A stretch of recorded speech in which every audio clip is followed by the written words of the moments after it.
The most memorable free falls of all time, not including Chris Simms falling to round 3 back in 2003. You have the trivia question for me. I have not peeked at it. No advanced research. I have no idea what it is, which means I'm guaranteed to get it wrong. Well, it's a good one here. It's got me thinking. 1996 was the last draft without a QB taken in round 1.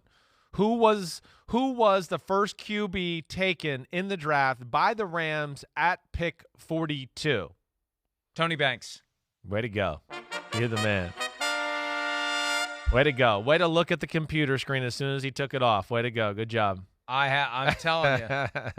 I admit when I inadvertently see it. I admit it. Tony Banks. That was a good one there.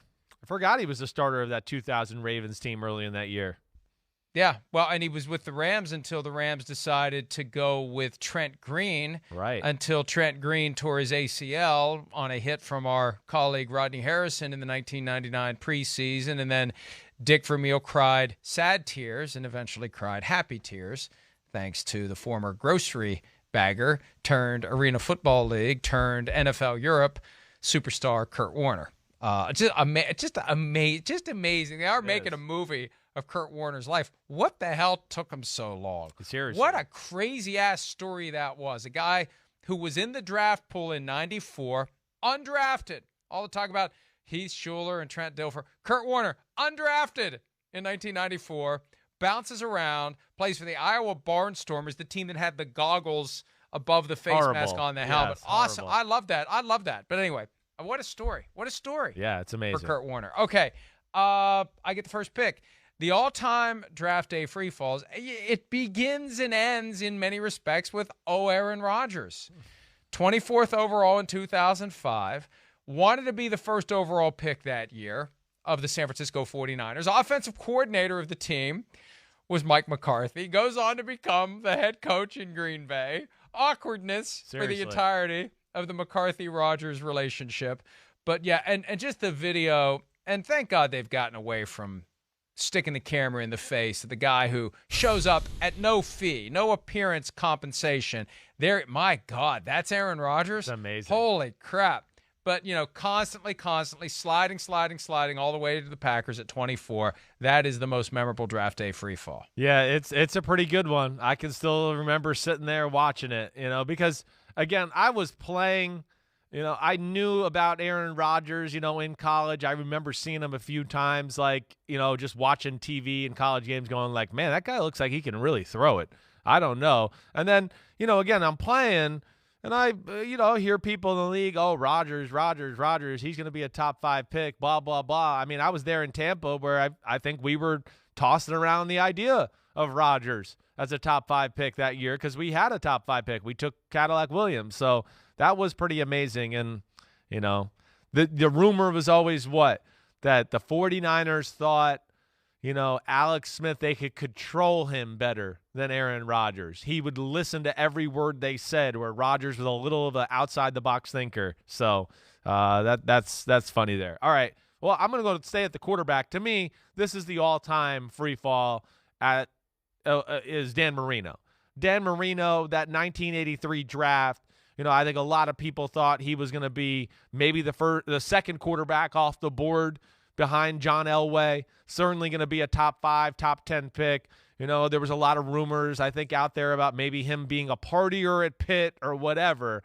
Nonetheless, he falls to late in the first round to a good team, and the rest is history with the Miami Dolphins, and he sets the league on fire as a rookie. And remember, the Steelers had a shot at him. Yeah. They didn't want to bring in a quarterback. They still had Terry Bradshaw. And we talked about earlier this year the old news story of Bradshaw getting elbow surgery in Shreveport under the name Tom Brady. That's amazing. And it's fine.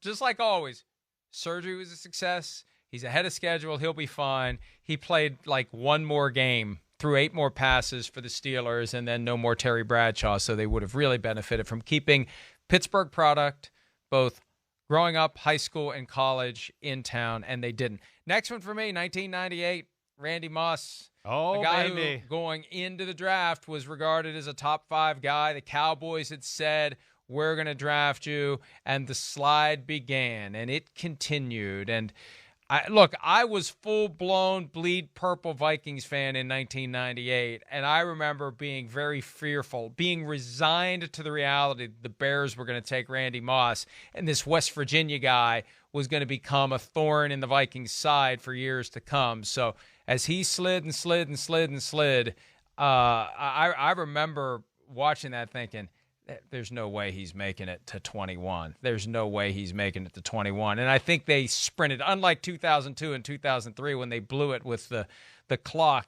they sprinted to the podium when they had the chance to take Randy Moss at 21. Yeah, I mean, that was a special day. I mean, Randy Moss was an urban legend already before that draft. I mean, you already knew, like, man, I've heard from a lot of people that this guy's like the freakiest guy we've ever seen. And, you know, there was the stories, about him racing guys in the parking lot at Florida State, and him beating everybody on the team. And, of course, he's not on their team now, and he's on Marshall. That was amazing. And, of course, he didn't disappoint when he set foot in the NFL. All right, You remember the Bobby Bowden quote about Randy Moss? I don't remember exactly. What is it? He runs like a scalded dog. That was the Bobby Bowden quote. Jeez, that's great. Yeah. Thank you. All right. Let's go 1988, Thurman Thomas. All right, one of the great running backs of all time. Most people thought, of course, he was going to be like a top 15, top 20 pick. I think really higher than that. And there he is, falls out of the first round. And falls out of the first round really, I think a lot because Barry Sanders was on his team at Oklahoma State, and everyone kept going, wait, that guy's so awesome, and I'm not sure how good this other guy is. Well, he was awesome too. I mean, unbelievably awesome.